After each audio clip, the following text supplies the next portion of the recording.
Bonjour bien-aimés, j'espère que vous êtes en train de jouir la grâce de notre Seigneur Jésus-Christ. Il est de ma joie de vous parvenir encore une fois avec un nouveau thème que j'ai intitulé « Destin, une réalité spirituelle ». Le destin, qu'est-ce qui c'est le destin?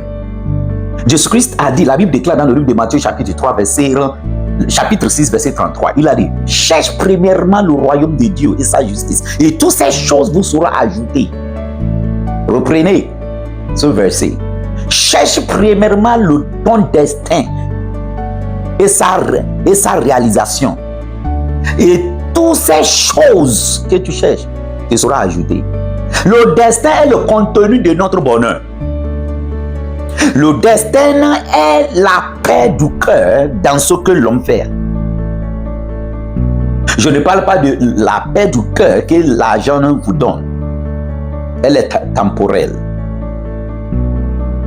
Le destin est ce dont Dieu pensait en vous criant. Qu'est-ce que Dieu avait dans sa tête, dans son imagination, non? Quelle est la raison de votre création? Il pensait quoi lorsqu'il vous agençait? La découverte de ce qu'il pensait, c'est ce qu'on appelle le destin. Tout prix que vous payez pour découvrir le destin le faut.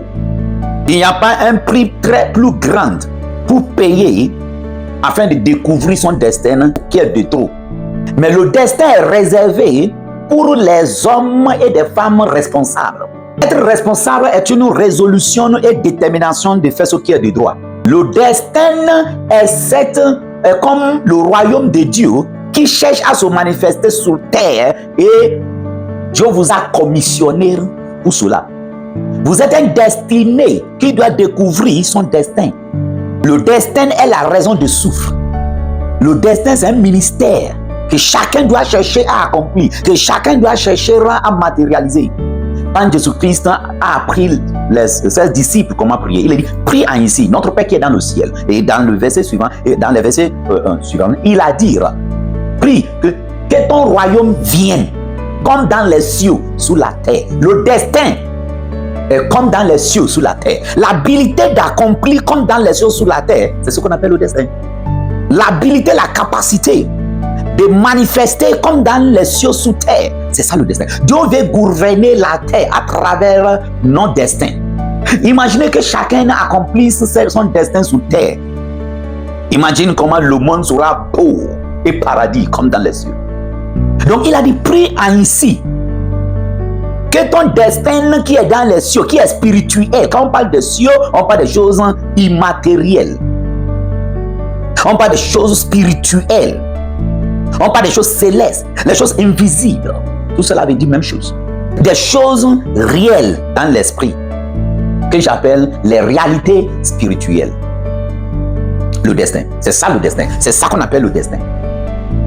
Il a dit, cherche premièrement votre destin. Cherche premièrement à accomplir votre destin. Et toutes ces choses que les gens courent derrière vous sera accordées. La folie de la vie, c'est de vouloir les biens matériels sans connaître son destin. Car un jour, ça va disparaître. Mais les biens matériels qui viennent à travers le destin est permanent. La raison pourquoi? La bénédiction de Dieu vient sans chagrin, ça ne disparaît pas. Parce que l'onction du destin, lorsqu'il l'amène, il le garde. Le diable ne pourra détruire votre bonheur. J'ai dit, le diable ne pourra détruire votre bénédiction. Le diable ne pourra détruire votre bien matériel. Car ça vient de Dieu. Nous sommes de Dieu. Et la seule manière que nous pouvons être de Dieu, que nos biens matériels peuvent être de Dieu, c'est lorsque ça vient du destin. Hors du destin, c'est de là que vous voyez quelqu'un qui était président quelques années, et quelques années après, il n'y a plus une trace de gloire. C'est acquisition à travers le destin. Éternise la gloire. Gloire au Seigneur ressuscité. Le destin. Et je vous ai dit, il n'y a pas une âge dans le destin. Le destin est de niveau en niveau. Ce n'est pas selon l'âge. Je reviendrai à ça. Mais le destin, c'est ce dont Jésus-Christ a dit, prie, comme dans les cieux, soit sous la terre. Comment le royaume de Dieu qui est céleste peut se manifester dans le physique sans l'intermédiation des hommes, de nous. Donc il a dit, prie pour que le royaume de Dieu, comme dans les cieux, vienne sous terre. Si son royaume vient sous terre, sans l'application humaine, elle va toujours rester spirituelle. Parce que c'est la main d'homme qui touche les choses spirituelles qui fait que ça devienne physique. C'est lorsque ça traverse la tête de l'homme, que l'homme l'engendre, que l'homme la couche au physique. Comment le royaume de Dieu peut venir sous terre? Si vous et moi ne connaissons pas ce qu'on appelle le destin. Le destin n'est pas réservé pour les jeunes. Le destin est pour tout âge. Car il y a le destin pour chaque âge. À 80 ans, il y a un destin pour toi. À 100 ans, il y a un destin pour toi. Donc le destin, c'est la manifestation du royaume de Dieu sous terre. Gloire au Seigneur. Le sous-titre d'aujourd'hui, c'est destin par responsabilité. Chers frères et sœurs, c'est notre responsabilité si nous devrons accomplir le destin. Si le royaume de Dieu, comme dans le ciel, va manifester sur la terre, c'est notre devoir. Il a dit, prie.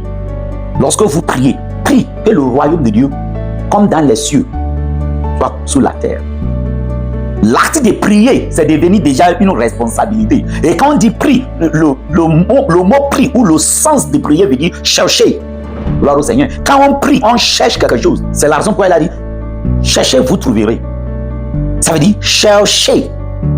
Et pour chercher, ça engage une responsabilité. Le destin, c'est la raison pourquoi j'allais dire le destin est réservé pour les responsables. Et les responsables sont ceux qui sont consciemment résolus dans le cœur pour une cause. Pour faire ce qui est de droit. La Bible déclare que c'est Dieu qui produit en nous le vouloir et le faire. Quel est le contenu de ce qui produit là en nous? C'est des fractions, c'est les parties de son royaume qui cherchent comment manifester sur terre, qui plantent dans les pensées des hommes. Parce qu'une fois que ça vient dans les pensées des hommes, c'est déjà le chemin de se réaliser si l'homme agissait. Suivez-moi dans le livre d'Éphésiens chapitre 1, verset 3. Il a dit, béni soit Dieu, le Père de notre Seigneur Jésus-Christ, qui nous a bénis de toutes sortes de bénédictions spirituelles dans les lieux célestes en Christ. Première chose, c'est que c'est une joie de savoir que Jésus-Christ est une place. C'est une place. Il est dans les lieux célestes. C'est un lieu. Vous allez où? Je m'en vais en Christ. Vous allez où? Je m'en vais à Paris. Donc, nous sommes déjà venus. Et on l'appelle ce lieu Zion en Christ. Nous sommes déjà là. Il dit, béni soit Dieu, le Père de notre Seigneur Jésus-Christ. Est-ce que ce n'est pas merveilleux de savoir que Jésus-Christ a un Père, il a un Dieu? Béni soit Dieu, le Père de notre Seigneur Jésus-Christ. Nous aussi, nous avons Père et nous avons Dieu en lui. Nous sommes sécurisés. Vous êtes des dieux et tous ceux qui osent et hasard autour de vous pour vous faire du mal, les anges de l'Éternel combattent votre combat au nom de Jésus-Christ. Ces bénédictions spirituelles sont dans un lieu. Et ce lieu s'appelle Jésus. Le Zion en Jésus. Là où nous sommes venus. Nous sommes déjà là. Nous ne sommes pas en chemin. C'est pour ça que Jésus-Christ a dit, je suis le chemin. Je suis la vérité, le chemin. Le chemin, c'est pour arriver à un lieu. Et ce lieu est en lui. C'est pas lui et en lui que nous sommes venus. Je vais nous aider avec 7 signaux. 7 signes que vous devrez aller à une autre étape de votre vie. Comment savoir que tu as déjà épuisé ton temps dans une étape de vie? Comment savoir que Dieu te veut à autre bord? Comment savoir que tu as déjà épuisé le timing attribué à chaque phase de ta vie? Comment savoir que tu dois maintenant aller à l'autre bord? Quels sont les signes qui nous accueillent dans une nouvelle dimension de notre vie? Quels sont les signes lorsque vous voyez cela? Il faut savoir que Dieu vous appelle pour une autre étape de votre vie, une autre façade, une autre façade de votre vie. Il y a des fois, nous restons dans une page de notre vie à très longtemps et des fois, on ne veut même pas y quitter. Parce qu'on ne sait pas qu'il fallait, on ne sait pas comment, on n'a pas aucune connaissance. Donc on reste là et pourri. Et ce qui a été fait pour la bénédiction, avec le temps devient comme une malédiction. Parce que nous avions déjà trop duré dans une page de vie. Des fois, ce sont des œuvres maléfiques. Mais par l'esprit de cette fonction d'enseignement, je déclare que toute œuvre maléfique qui vous a stagné, qui vous a lié sur place malgré vos efforts, soit détachée au nom de Jésus-Christ. Premier signe c'est la lourdeur d'esprit. Lourdeur du cœur, c'est lorsque vous n'arrivez pas à atteindre votre objectif dans la vie. La lourdeur du cœur, c'est lorsque les choses ne marchent pas physiquement parlant comme vous le souhaitez. Lorsque les choses ne vont pas comme vous le souhaitez, vous avez lourdeur du cœur. C'est pas ce que je parle. Je parle de lourdeur d'esprit. Lourdeur d'esprit, c'est que vous pouvez acquisitionner n'importe quoi. Vous pouvez avoir de l'argent, des biens matériels, mais vous n'êtes pas satisfait. Les choses matérielles ne peuvent jamais enlever la lourdeur, qui sont des signes que vous avez épuisé votre temps, vous avez épuisé l'étape de vie que vous êtes. Il faut se préparer maintenant pour y avancer. La lourdeur, c'est lourdeur d'esprit. Deuxième signe, c'est le fardeau de prier. C'est à cette manière, c'est à ce moment que la Bible déclare que lorsque nous ne savons pas comment prier, que le Saint-Esprit prie pour nous. La Bible déclare qu'il produit en nous le vouloir et le faire. C'est après une multitude de prières que cette production est faite. Soit par les pensées ou les rêves ou visions ou instructions, ou une connaissance de vous le savez juste quoi faire. C'est suite à ce prière. Et c'est cela qui vous lance dans le prochain niveau de votre vie. Donc, n'éteignez pas cette soif, ce désir de prière. Trouve le temps, prie. Des fois, vous priez et vous avez encore envie de prier. Oui, c'est là que le Saint-Esprit est en train de vous aider à prier. Vous priez, mais vous ne savez pas pourquoi vous priez. Vous priez, ce n'est pas pour demander CFA ou dollars ou passe-temps. Vous priez, mais vous priez. Comme je l'ai dit, c'est à ce moment que la valeur de prier en langue est mise à l'œuvre. Cette prière que je parle est différente de la prière à l'église, différente de la prière pour vos besoins. Non. C'est omis prière pour les besoins. C'est des prières sans requête. C'est des prières qui n'ont pas de valeur physique, mais qui sont beaucoup appréciées spirituellement. Car ils ont la puissance en eux de faire quoi? De manifester ce que vous n'imaginez pas. Le troisième signe, c'est les portes cachées. Ces portes cachées sont des portes qui viennent dans notre vie, qui ne ressemblent pas à une grande chose. Il y a des moments de notre vie, Dieu nous donne une ouverture des portes très restreintes où on ne voit pas sa valeur dans l'immédiat. Mais c'est en rentrant là qu'on voit que waouh, c'était la porte du paradis. C'est la raison pourquoi il faut être sensible aux opportunités. Ces portes peuvent venir à toute forme. Ça peut venir en forme d'opportunité, en forme des idées. Ouverture des portes. Au préalable, ce n'est jamais une porte qui démontre tout son contenu. Numéro 4, c'est la paix dans la peur.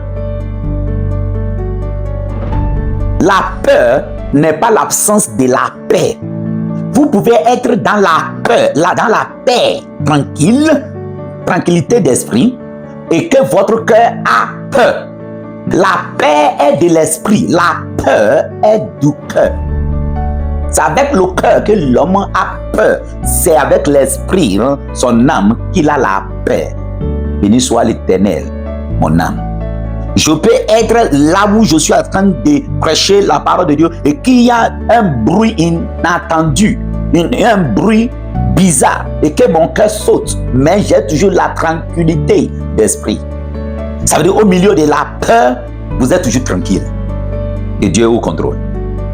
Donc il y a une sorte de paix qui vous anime à un moment de votre vie. Vous ne voyez pas ce que vous allez devenir et vous ne voyez pas comment vous allez le devenir, mais vous avez cette assurance que la Bible a dit dans le livre d'Hébreux 4:16. Il a dit viens au trône de grâce avec l'assurance. Cette assurance vient avec la paix que je ne vais pas échouer malgré combien de fois, malgré mes erreurs. Je ne peux pas mourir comme ça. Je sais que j'ai un avenir. Je sais que je réussirai. Je sais que ce n'est pas encore fini. Je sais que je ne peux pas dérailler. Même si j'étais confondu, maintenant j'ai l'assurance de l'avenir. C'est une assurance. C'est la paix qui vient avec l'assurance de l'avenir. Je peux avoir peur, mais j'ai l'assurance que je ne finirai pas ici.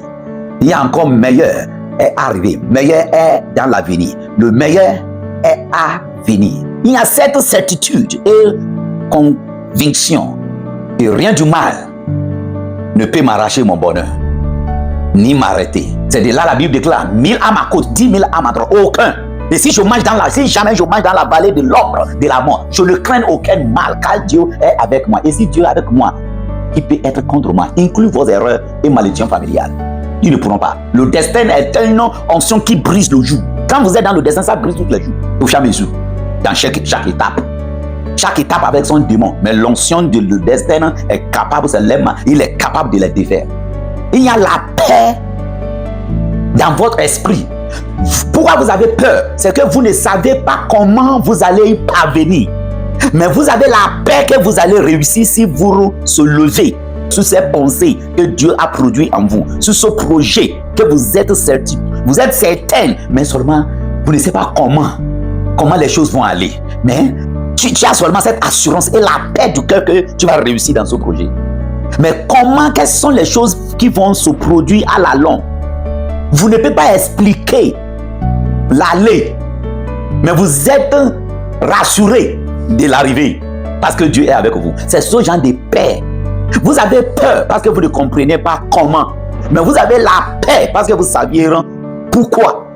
Vous ne savez pas comment y arriver, mais vous savez pourquoi vous allez y arriver. Le pourquoi, c'est parce que Dieu est avec vous. C'est parce qu'il y a une paix. Il y a la paix interne qui vous rassure que vas-y, ça ira. La paix là est une confirmation de votre avenir. C'est un signe qui vous montre. Lève-toi maintenant. Lève-toi maintenant. Lève-toi maintenant. Commence pas à agir. Car tu as déjà épuisé ton temps dans la façade de vie passée. Et la façade de vie que vous êtes maintenant est en train de passer. Gloire au Seigneur. La cinquième signe qui annonce la prochaine façade de votre vie, c'est nouveau contact ou nouvelles personnes dans votre vie. Le cinquième signe, c'est que Dieu va commencer par amener des nouvelles personnes dans votre vie. Les nouvelles connaissances. Nouvelle connaissance est une signe que la prochaine façade de votre vie vous appelle. Les anciennes connaissances vous ont déjà amené jusqu'à là. C'est là où ils connaissent. Les nouvelles personnes doivent prendre le relève. C'est la raison pourquoi Dieu amène des nouvelles personnes dans notre vie et notre comportement est important pour pouvoir les garder. Sinon, certaines auront déjà raconté ce qui pourra les amener aux prochaines étapes de leur vie, mais ils les ont insultés. Que Dieu nous rende sages et qu'il nous donne sagesse au nom de Jésus-Christ.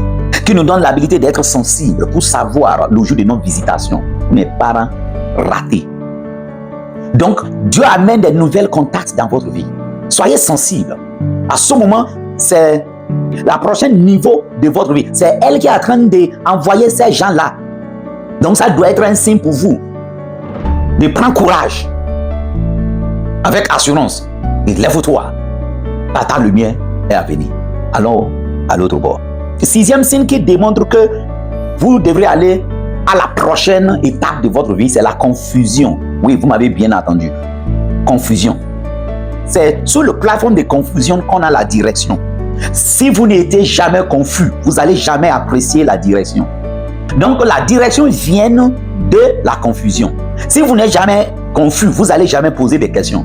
Si vous connaissiez où vous allez, il y a la tendance de ne pas poser de questions. Mais si vous êtes confus, vous allez poser des questions. Et Dieu permet la confusion pour qu'on puisse lui poser des questions. Jérémie 33:3. Il dit, appelle-moi et je te répondrai. Je te montrerai les choses cachées que vous ne connaissez pas. Les choses cachées là que vous ne connaissez pas là, c'est ça qu'on appelle le destin. Ne dis pas à une autre personne, on appelle ça destin. Donc la confusion vous oriente. Lorsque vous êtes confus, c'est un signal à un moment de votre vie pour vous montrer que vous devez changer la vitesse. Vous devez monter à une autre étape de façade de votre vie. C'est une annonceur d'une autre façade de votre vie, de votre destin. La confusion n'est pas un malheur. C'est la malgestion de la confusion, qui amène le malheur. Toute forme de confusion, que les mauvais esprits sont déjà rentrés dedans, je déclare que ce démon soit lié au nom de Jésus-Christ. Soit libéré et éclairé dans vos confusions qui a la lumière. Donc la confusion est un lieu, c'est un hôtel là où on vient pour poser des questions afin de trouver. Il a dit, lorsque vous me chercherez de tout votre cœur, vous allez me trouver. Le septième signe qui montre que vous avez trop duré dans une façade de vie, dans une page de vie, et qui vous annonce à la prochaine, c'est la haine. Si vous n'avez jamais été haï, vous n'allez jamais chercher la vérité. Si Joseph n'a pas été haï par ses frères, il ne va pas. Même s'il trouve le chemin pour aller en Égypte, il ne va pas y aller. C'est la haine de ses frères qui l'a aidé. Donc la haine des fois sont des possibilités d'ouverture de la façade de votre vie. Si vous n'avez été jamais haï, vous n'allez jamais chercher à faire quelque chose vous-même. La haine que je parle ici, ce n'est pas la haine qui vient de la désobéissance, qui vient de l'impolitesse, qui vient des mauvais comportements. Il y a plusieurs types de la haine. Joseph n'a rien fait à ses frères avant qu'ils l'ont détesté. C'est la haine malgré le bonheur. Ce n'est pas la haine qui vient par nos erreurs et mauvais comportements vis-à-vis de nos entourages. Je ne parle pas de ces gens de haine. C'est la haine de la circonstance à travers les gens. La haine malgré ce que tu fais, l'atmosphère te déteste. Et les gens dans l'entourage te détestent. Les gens dans l'atmosphère te détestent et l'atmosphère te vomit. Rien ne marche. C'est une avenir qui est en train de toquer votre porte. Ils sont des signes que tu as mal conduit dans le destin. Ils te demandent de s'orienter. La haine est une porte d'une nouvelle façade de votre vie. Donc ne traitez pas toute la haine diabolique. Commence par fouiller. À savoir, sur les Égyptiennes et les Israélites n'ont pas cherché à tuer Moïse. Il ne va pas fuir. C'est lorsqu'il a senti une haine, il a fui. Et cela lui a aidé à atterrir dans son destin. C'est la haine venant des frères de Joseph qui lui a aidé à parcourir. Lorsqu'ils l'ont jeté dans le puits, après il n'a pas pleuré. Il préfère même rester dans la pluie que de rester au milieu de la haine de ses frères et sœurs. Donc quand on lui a fait sortir, il n'a pas cherché à argumenter celui qui est venu lui acheter parce qu'il veut quitter la haine de ses frères. Lorsqu'on lui a vendu dans la maison de Potiphar, il n'a pas hésité. Il était à l'aise parce que quand il se rappelle de la haine de ses frères, il ne veut pas retourner. Si vous aimez encore votre passé, votre avenir n'a pas d'avenir. Lorsque Potiphar a jeté Joseph dans la prison, ça ne lui a pas fait mal. La Bible déclare qu'il était joyeux étant dans la prison. Étant dans la prison, il était joyeux. Ça veut dire quand il se rappelle de la haine de ses frères, ici est mieux. La haine lui poussait, l'aidait à ne pas retourner en arrière. La raison pourquoi Dieu a mis la haine entre toi et entre vous et votre passé, c'est pour que vous n'y retournez pas. Si vous vous rappelez la haine de certains endroits, vous n'allez jamais aimer, malgré quoi que ce soit, retourner là. La haine est une signe qui vous sépare de votre passé pour l'avenir. Si la haine ne vient pas pour vous faire détester votre passé, même votre présent, si vous ne détestez pas vos conditions présentes, vous n'avez pas d'avenir. Si vous êtes à l'aise avec votre étape, votre façade de vie, vous n'avez pas alors l'avenir. Ça sera très compliqué, difficile de connaître, de faire la connaissance de l'avenir. Parce que ce qui vous sépare du passé présent pour l'avenir, c'est la haine. Donc appréciez la haine autour de vous et utilisez ce beau instrument du destin sagement et positivement. La haine a poussé, même lorsque il a interprété Joseph, le rêve des prisonniers comme lui, ils l'ont oublié. Quand il se rappelle d'où il vient, il dit ce que je suis en train de souffrir ici, c'est encore même mieux que mes frères et sœurs qui veulent me tuer. Donc la haine familiale, la haine du quartier, la haine des amis, la haine de n'importe quel lieu lui a poussé loin. Ça l'a aidé pour accomplir le destin. Merci pour l'amour que vous avez envers nos ministères. À la prochaine. Que Dieu vous bénisse.